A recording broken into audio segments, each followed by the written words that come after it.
L'idée, c'est de construire un cabaret musical autour de cette histoire de l'immigration. Donc, tout ça s'articule autour de chansons, de chants, mais va se tisser avec une comédienne en scène.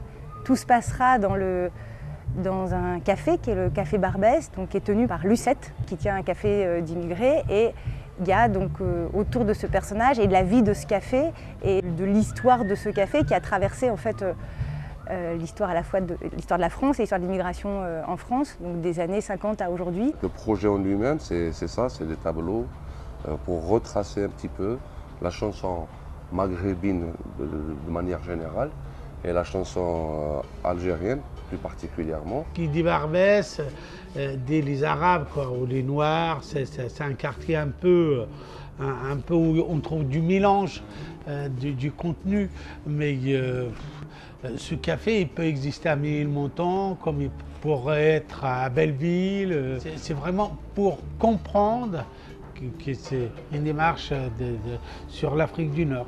Ici, justement, à travers l'immigration, à travers l'exil, qui a commencé dès les années 40, les premiers artistes confirmés commençaient à venir à peu près dans ces années-là.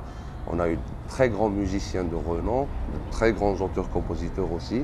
Et bien c'est à tout ce beau monde-là qu'on veut rendre hommage.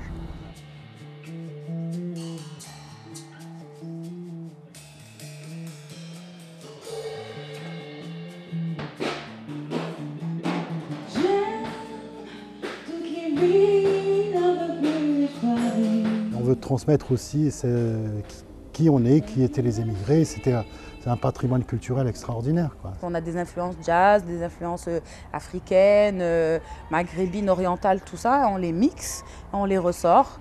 Et on essaie de se faire plaisir, en même temps faire plaisir aussi d'être d'actualité. Il y aura beaucoup de moments d'interactivité, il y aura beaucoup de danse, il y aura beaucoup de joie.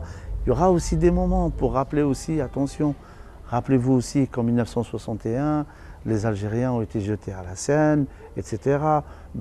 Pour rappeler qu'il y a eu aussi des moments très durs pour ces gens-là qui étaient là. Mais globalement, il faut aussi faire la fête.